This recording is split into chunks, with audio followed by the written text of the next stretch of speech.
Welcome back students to my channel let's learn science with रुचि।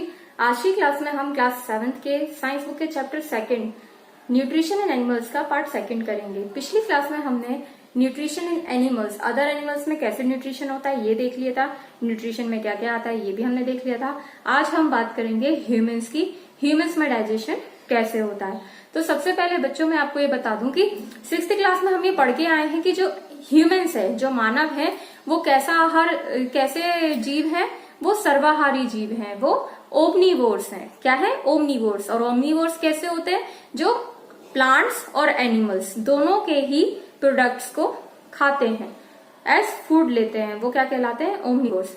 तो बच्चों हम हमारी बॉडी की बात करते तो बाकी एनिमल्स की तरह हमारे पास फूड को डाइजेस्ट करने के लिए एक पूरा सिस्टम है जिसको कहते हैं एलिमेंट्री कैनाल या ह्यूमन डाइजेस्टिव सिस्टम।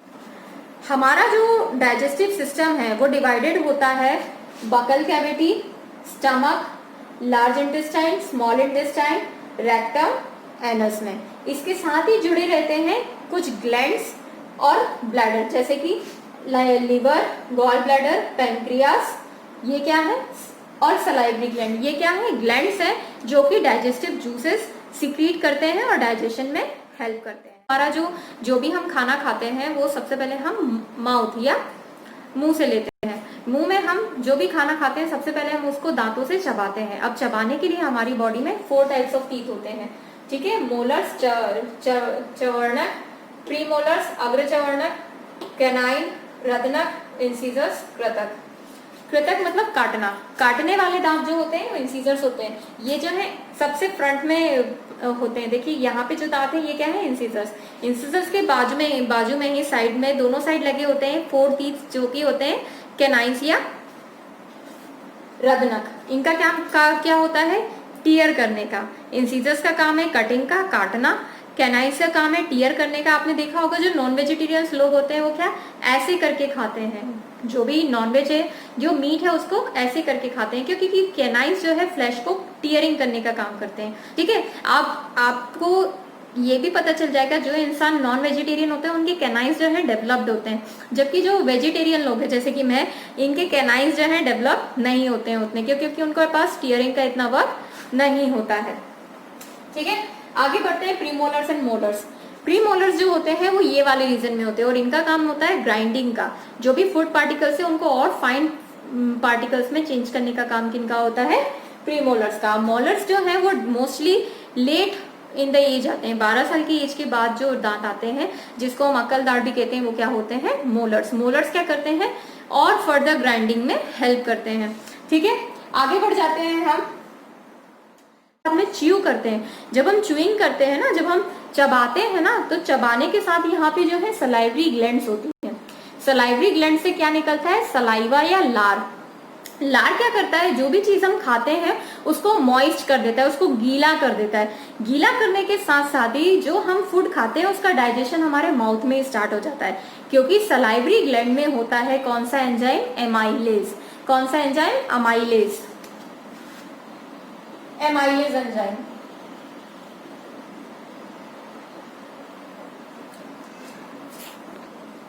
तो बच्चों सलाइवरी ग्लैंड्स होती हैं उसमें कौन सा एंजाइम होता है?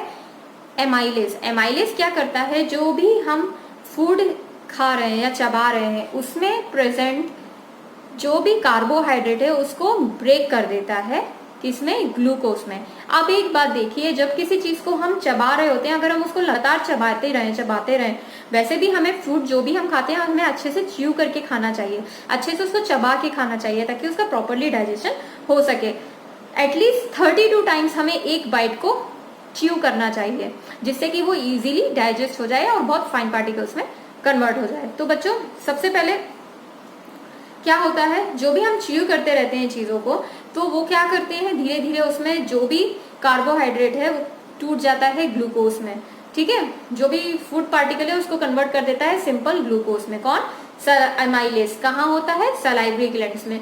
और एक बात ये देखिए आप, अगर हम हमारे दांतों को साफ नहीं रखें तो जो भी हम खाना खाते हैं दांतों के बीच में फंस जाता है ना, अगर ये खाना निकाला नहीं जाए, अगर ब्रशिंग नहीं की जाए, सफाई क्लीनिंग नहीं की जाए दांतों की, तो ये जो फूड आइटम है इसमें क्या है, बैक्टीरिया अटैक कर देते हैं, क्योंकि हमारे माउथ में भी बैक्टीरिया होते हैं, एंजाइम्स होते हैं, तो ये क्या होते हैं, ये इस फूड को क्या करते हैं, अटैक कर देते हैं और उसको फिर एसिड में कन्वर्ट करना शुरू कर देते हैं।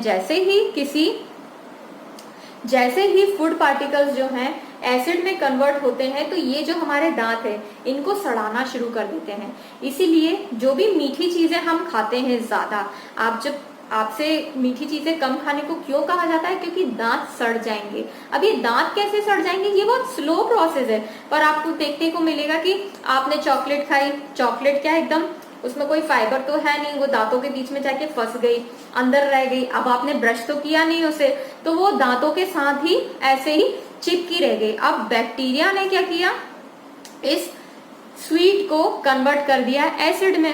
एसिड ने क्या किया, दांतों की जो ऊपर इनेमल है, दांतों के ऊपर ये जो हार्ड कवरिंग होती है ना, इसको इनेमल कहते हैं, इनेमल को गलाना शुरू कर दिया, और गलाते गलाते क्या अंदर रूट्स तक पहुंच गए, रूट कैनाल तक पहुंच गए। अब ये जो रूट कैनाल है ये क्या, यहाँ से ब्लीडिंग गम्स की प्रॉब्लम हो जाएगी हमें। इसीलिए हमें हमारे दांतों की सफाई प्रॉपरली करनी चाहिए। रोज रात में सोने से पहले हमें हमारे दांत ब्रश करके सोना चाहिए, ताकि उसमें जो भी लेफ्ट ओवर फूड है वो ना रह जाए, अगर आप ब्रश नहीं करते हैं। ठीक है, आगे बढ़ जाते हैं हम। हमारे माउथ के अंदर, माउथ को क्या कहते हैं, मुख ग्रसिका या बकल कैविटी। बकल कैविटी में टीथ होते हैं, टंग होता है, सलाइवरी ग्लैंड्स होते हैं। ये पूरा पोर्शन जो मिला के होता है वो पूरा बनाता है हमारा क्या, बकल कैविटी। तो बकल कैविटी में देखिए टीथ है, उसके बाद यहाँ पे टंग है और ये है सलाइवरी ग्लैंड। टंग का क्या काम है, टंग हमारी बॉडी का एक सेंस ऑर्गन है, एक सेंस ऑर्गन है जो क्या करता है, खाने का टेस्ट कैसा है ये हमको बताता है। खाने के टेस्ट कितने प्रकार के होते हैं, स्वीट, सॉल्टी, बिटर एंड सोर। मीठा, खट्टा, नमकीन और कड़वा, 4 टाइप्स ऑफ टेस्ट होते हैं, और उनके लिए अलग अलग रीजन्स भी होते हैं। देखिए आपको अलग अलग रीजन्स में अलग अलग टेस्ट का पता चलता है। साथ में हमारी जो बकल कैविटी है उसमें होता है एपिग्लॉटिस। जो भी हम खाना खा रहे होते हैं, अगर हमारी जो नेक है इसमें 2 पाइप्स होते हैं, एक तो फूड पाइप होती है और एक दूसरी होती है विंड पाइप। ये जो विंड पाइप है ये कहाँ जाती है, लंग्स में, और जो फूड पाइप है वो कहाँ जाती है, स्टमक में। ठीक है, तो जब हम सांस लेते हैं और जो हम खाना खाते हैं वो गले वाले रीजन में, नेक वाले रीजन में एक ही जगह जाता है, जिसको कहते हैं क्या, थ्रोट। थ्रोट वाले रीजन में दोनों एक ही रीजन शेयर करते हैं, जिसको बोलते हैं ट्रेकिया। ट्रेकिया से जो फूड है वो इसोफेगस के थ्रू स्टमक में जाता है, जबकि विंड जो है वो विंड पाइप के थ्रू जाती है कहाँ, लंग्स में। तो जब हम खाते खाते बोलते हैं तो जो भी हम खाना खा रहे होते हैं वो फूड पाइप में जाने की जगह कहाँ चला जाता है, विंड पाइप में, जिस कारण से क्या होता है, हमको हिकअप्स या हिचकी आती है। ठीक है, इसीलिए हमें खाते समय बोलना नहीं चाहिए। आगे बढ़ जाते हैं। बकल कैविटी से स्टमक को जोड़ने वाली जो पाइप है इसको कहते हैं फूड पाइप या इसोफेगस या ग्रसिका। ग्रसिका का क्या काम होता है, जो भी खाना हम खा रहे हैं उसको स्टमक में पहुंचाना, साथ ही जो भी खाना हम स्टमक की ओर। अब स्टमक जो है जे शेप्ड ऑर्गन होता है, बहुत ही थिक लाइनिंग होती है इसकी आउटर वॉल की, और साथ ही इसकी जो इनर लाइनिंग है, इनर लाइनिंग में म्यूकस और हाइड्रोक्लोरिक एसिड सिक्रीट होता है। ये क्या करता है, जो भी फूड हम ले रहे हैं उसका मीडियम चेंज कर देता है एसिड में। एसिड में फूड पार्टिकल्स को, जो भी प्रोटीन वाला पार्ट है वो सिंपलर फॉर्म में कन्वर्ट हो जाता है, और फिर फूड पार्टिकल्स को चेंज कर देता है सिंपल फॉर्म में, स्पेशली प्रोटीन्स को। प्रोटीन सिंपलर फॉर्म में कन्वर्ट हो जाते हैं अमीनो एसिड्स में। अमीनो एसिड्स आगे जाते हैं कहाँ, स्मॉल इंटेस्टाइन में। स्मॉल इंटेस्टाइन कैसा होता है, 7.5 मीटर लॉन्ग है।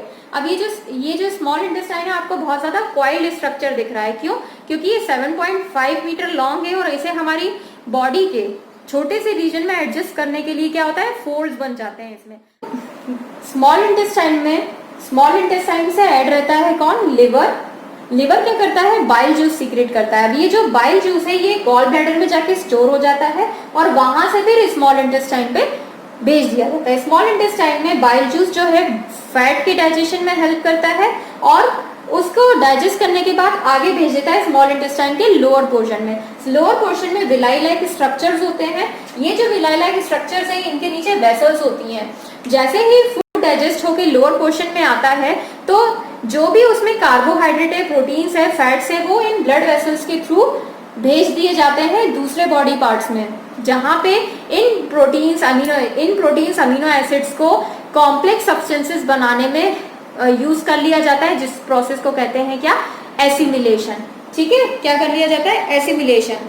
सेल के अंदर जो है ग्लूकोज ब्रेकडाउन होती है ऑक्सीजन और कार्बन डाइऑक्साइड में। ठीक है, और जो फूड है, अब जो फूड बचा है या जो भी वेस्ट प्रोडक्ट है उसको क्या कर दिया जाता है, जो भी अनडाइजेस्टेड पार्ट है उसको भेज दिया जाता है लार्ज इंटेस्टाइन में। लार्ज इंटेस्टाइन जो है ये देखिए स्मॉल इंटेस्टाइन से थोड़ा बड़ा होता है और ये 1.5 मीटर इन लेंथ होता है। ये 1.5 मीटर लेंथ होता है, ये 7.5 मीटर लेंथ होता है।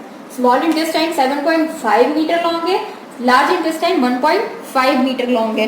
तो ये क्या करता है, जो भी बचा हुआ अनडाइजेस्टेड फूड है वो कहाँ चला गया, स्मॉल इंटेस्टाइन से लार्ज इंटेस्टाइन में। लार्ज इंटेस्टाइन में क्या होता है, जो अनडाइजेस्टेड मटेरियल है उसमें से वाटर्स और सॉल्ट्स को एब्जॉर्ब कर लिया जाता है। कहाँ कर लिया जाता है, लार्ज इंटेस्टाइन में एब्जॉर्ब कर लिया जाता है वाटर्स एंड मिनरल्स को।